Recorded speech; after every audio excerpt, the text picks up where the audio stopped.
শ্রীলঙ্কার সাথে এবার আর পেরে উঠল না ভারত। নারী এশিয়া কাপের ট্রফিকে নিজেদের সম্পত্তি বানানো ভারত এবার শ্রীলঙ্কার মেয়েদের কাছে ধরাশায়ী হলো ৮ উইকেটে। এবারের টুর্নামেন্টের আগে ৮ বারের মধ্যে ৭ বারই চ্যাম্পিয়ন হয়েছে ভারত। ২০১৮ সালে অন্য শিরোপাটি জিতেছিল বাংলাদেশের মেয়েরা। ভারতের সেই রাজত্বে এবার হানা দিয়েছে শ্রীলঙ্কার মেয়েরা। আজ ডাম্বুলায় টি-20 এশিয়া কাপের ফাইনালে ভারতকে ৮ উইকেটে হারিয়ে প্রথমবারের মতো চ্যাম্পিয়ন হয়েছে শ্রীলঙ্কা। বিস্তারিত থাকছে প্রতিবেদনের সাথে আছে আমি মেহেদী হাসান। এর আগে ৫ বার ফাইনালে উঠেও মলিন মুখ নিয়ে মাঠ ছাড়তে হয়েছিল শ্রীলঙ্কার মেয়েদের, কিন্তু এবার ঘরের মাঠের সমর্থকদের সামনে ট্রফি নিয়েই উদযাপন করেছে তারা। মহাদেশীয় শ্রেষ্ঠত্বের ফাইনালে উঠে এবার খালি হাতে ফেরেনি চামিরা আতাপাতুতের দল। প্রথমবার শ্রীলঙ্কা চ্যাম্পিয়ন করার পথে সামনে থেকেই নেতৃত্ব দিয়েছেন আতাপাতুত। ক্রিকেট দলীয় খেলা হলেও কখনো কখনো যে একাই টুর্নামেন্ট জেতানো যায় তার প্রকৃত উদাহরণ যেন শ্রীলঙ্কার অধিনায়ক। পুরো টুর্নামেন্টে স্বপ্নের মতো ব্যাটিং করেছেন তিনি। ৫ ম্যাচে ১০১.০৩ গড়ে ৩০৪ রান করেছেন। স্ট্রাইক রেটও ছিল দারুণ দেখার মতো ১৪৬.৮৫।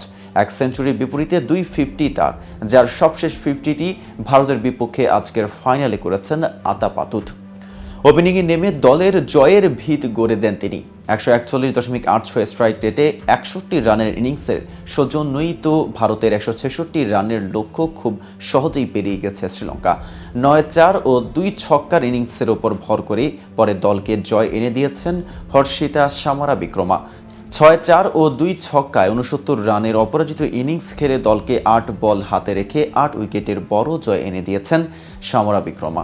তৃতীয় উইকেটের অপরাজিত ৭৩ রানের জুটিটি অবশ্য তাকে যোগ্য সঙ্গ দিয়েছে কাভিশা দিলহারি।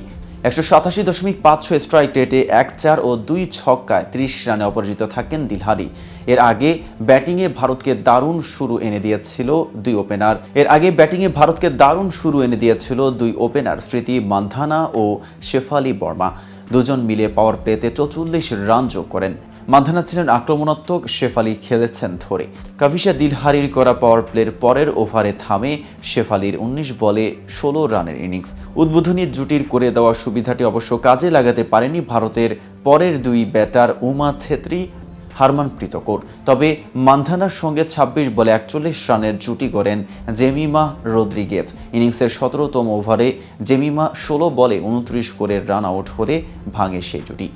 কাভিশার করা পরের ওভারে থেমে যায় মান্ধানার ইনিংসও। ৪৭ বলে ১০-৪-এ ৬০ রান করেন এই বাঁহাতি ওপেনার।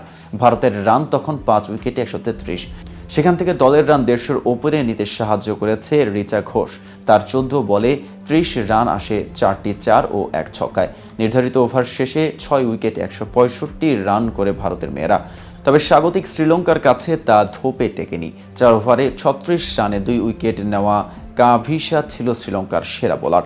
তো ভিউয়ার্স, ভিডিওটি সম্পর্কে আপনাদের কোনো মতামত থাকলে কমেন্টস করে জানাতে পারেন। আর নিয়মিত ক্রিকেট আপডেট পেতে কেটিভি ক্রিকেটের সাথেই থাকুন।